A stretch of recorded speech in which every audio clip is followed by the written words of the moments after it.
Sherilyn also battled internal demons, her mind tormented by bipolar disorder and a strange passion for witchcraft. On a sunny October day, they mysteriously disappeared. Their pickup truck was found abandoned, with belongings and money left behind. What happened to the JAMISONs? Were they under the influence of something sinister, enshrouded in dark secrets? The quest for answers was just beginning.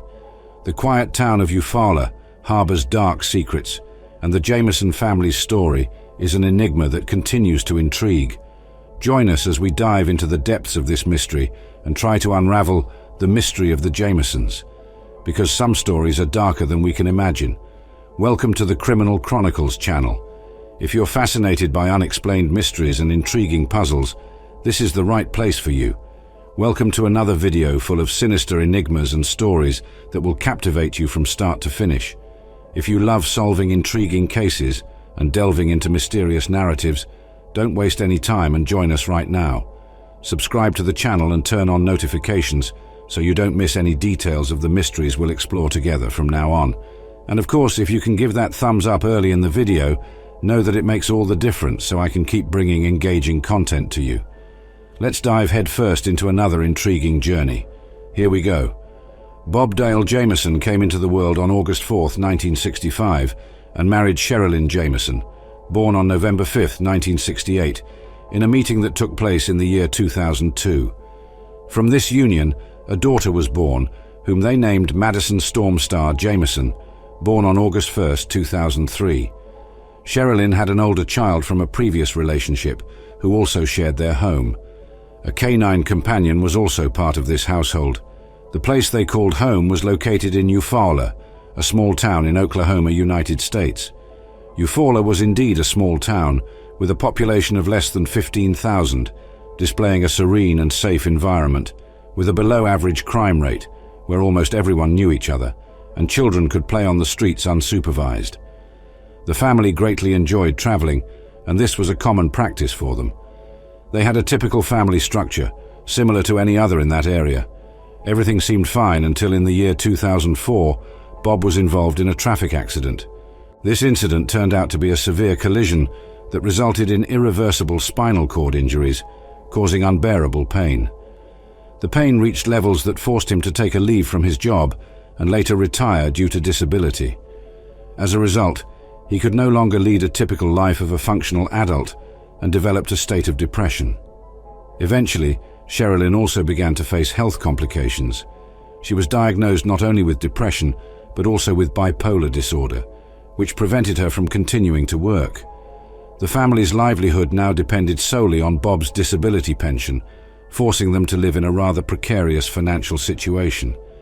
Family adventures that were once common disappeared, and luxuries were eliminated to allow them to maintain a more basic standard of living. Despite the facade of normalcy, it was known that Sherilyn had somewhat peculiar traits. She referred to herself as a witch and possessed a large book that she claimed was a kind of sacred book for witches. She also had a habit of rescuing abandoned black cats from the streets, although occasionally these felines were found lifeless. Sherilyn firmly believed that the neighbors were poisoning the poor animals. Using spray paint, she inscribed the following words on the container located in her garden. 3 felines fell victim to human actions in this locality. Witches do not appreciate when their black cats are harmed. In the year 2007, Sherilyn faced the loss of a sister who succumbed to a bee sting on her tongue. Although it initially seemed like a trivial incident, the sting triggered swelling that blocked her airway. This tragedy inflicted an even greater blow to her mental health. To make matters worse, in the same year, her eldest son, then 10 years old, made the decision to live with his father and left their home. Despite Sherilyn being under medical treatment and taking some medications, these events deeply shook her, to the point where she suspected that no medication would have any further effect, leading her to decide of her own will to stop using them. With all these challenges, the couple decided to make a change for a fresh start. Their plan involved acquiring a smaller piece of land, moving the container they owned to serve as their new home, selling their current house, and using the proceeds to build a smaller dwelling next to the container. In the year 2009, they finally found an attractive piece of land for purchase, located in Red Oak, also in Oklahoma, about an hour's drive from their previous residence. Negotiations regarding the land price were underway with the owner, and everything seemed to be going well until on a Thursday, on the 8th of October 2009, something mysterious happened. The Jamisons informed some family members that they intended to visit the land to finalize the details of their move. However, during the weekend and the beginning of the following week, relatives became concerned about their inability to reach them. 8 days after their departure from home, on a Friday, on the 16th, the family's white vehicle was discovered abandoned in a remote area of Red Oak.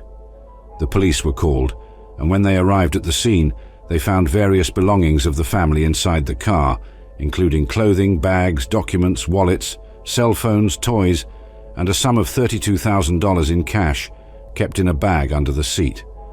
Additionally, the family dog was in a wretched state, visibly thin and dehydrated, indicating that the car had been abandoned there for several days.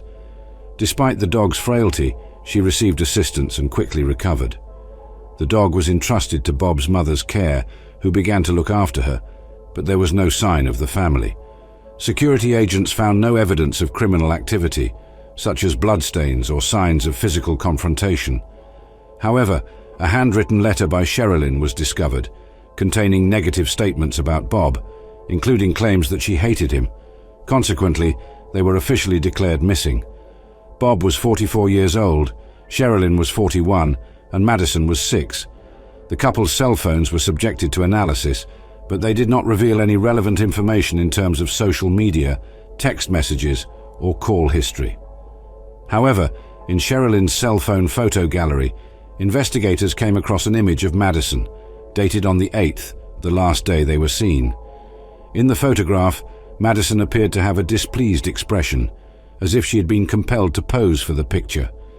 In the family's quarters, diaries written by Sherilyn were found, revealing words similar to those in the letter. Additionally, books related to occult practices and other objects associated with witchcraft were discovered.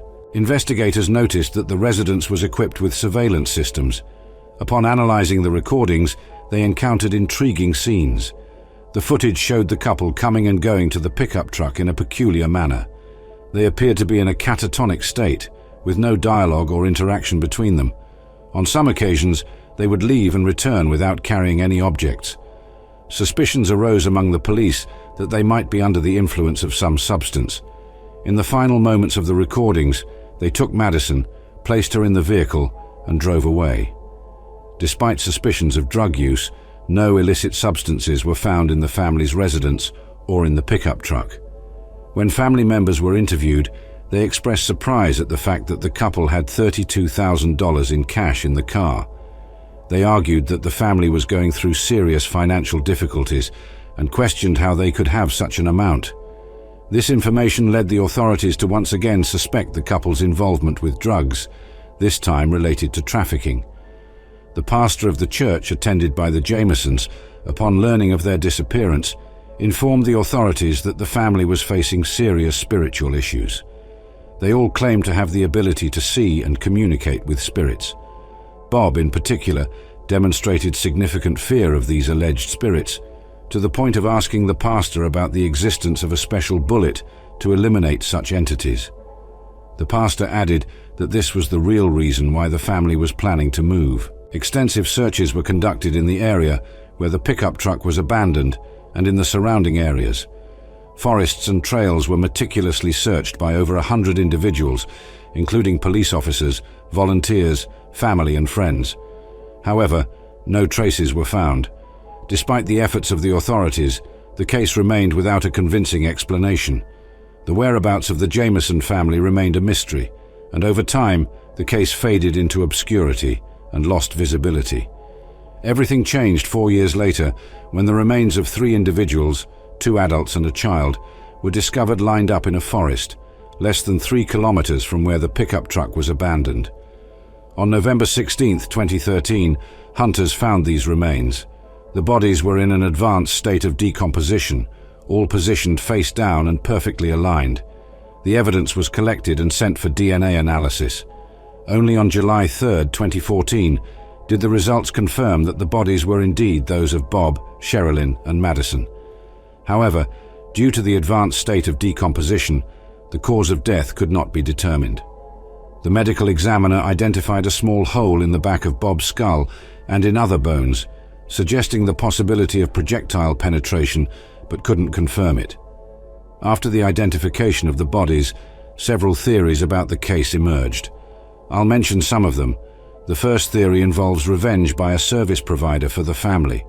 According to family members' statements, Sherilyn owned a firearm and had allegedly used it during an altercation with a man who had provided services to the family years earlier. During the conflict, the man made racist comments that deeply upset Sherilyn, particularly due to her indigenous heritage. At that point, Sherilyn reportedly drew her weapon and fired a shot into the ground to scare him off, causing him to flee and never be seen again. Although many relatives confirmed Sherilyn's possession of the firearm, the police never managed to locate it. As for the service provider, he was located but ruled out as a suspect due to a lack of evidence linking him to the disappearance or the crime. The second hypothesis revolves around Bob's father, Jim, being considered a possible instigator or perpetrator of the crime. Jim owned a gas station, and from time to time Bob did occasional work at the establishment as a way to earn extra money. However, his father often promised payment but failed to deliver. Fed up with constant demands, Jim even threatened his son's life on 2 occasions, first in November 2008 and then in April 2009. After the second threat, Bob filed a lawsuit against his father, alleging that Jim was involved with drugs, gangs, and the exploitation of sex workers, in addition to mentioning that he had been run over by his father after the first threat in November 2008. Unfortunately, investigations into Jim's possible involvement could not be conducted in depth as he passed away months after the family's disappearance, long before the discovery of the bodies. The third assumption posits that the JAMISONs might have been involved in drug trafficking, and their disappearance could be related to outstanding debts. However, this theory raises suspicions since money was found in the vehicle, and none of their belongings were removed as a form of payment for alleged debts.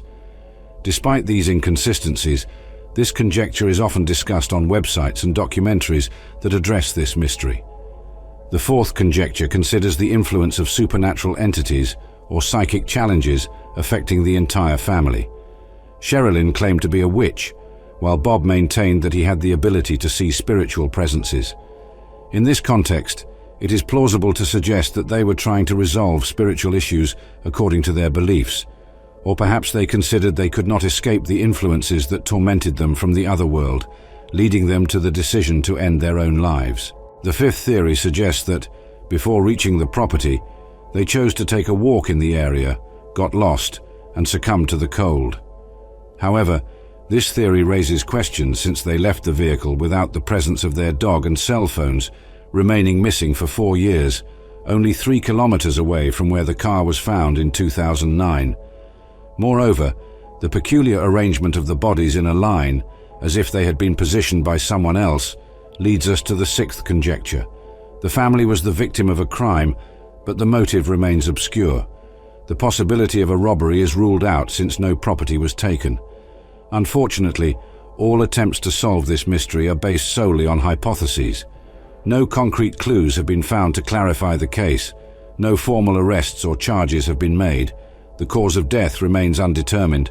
Sherilyn's weapon was never recovered, and the circumstances surrounding the presence of a substantial amount of cash in the vehicle, as well as Madison's apprehensive expression in the last photograph where she appeared alive, remain enigmatic. What actually happened to Bob, Sherilyn, and Madison on October 8, 2009 continues to be a formidable mystery to this day. And so we conclude another fascinating dive into the shadows of the world of crimes and mysteries. If you were intrigued by the twists, puzzles, and engaging narratives that we have explored here on the Chronicles of Crime channel, don't miss the chance to join us on this ongoing journey. Subscribe to the channel right now to not miss any electrifying episode that is yet to come. Each case, every meticulously investigated detail, depends on your support to keep happening. Leave your like, because that's what motivates us to keep bringing you quality content and thorough investigations. Comments are also essential. Share your theories, opinions, and ideas. Your participation makes this community even richer and full of energy to unravel the biggest criminal mysteries. Remember, producing videos as engaging as this is a challenge, but with your support, we can continue to explore the stories that stir our investigative instincts. So don't waste any time. If you're not yet part of this passionate community of mystery and intrigue lovers, click the subscribe button, enable notifications, and leave your mark in the comments and likes. Together, we will uncover the most complex secrets of the criminal underworld. Until the next video, detectives.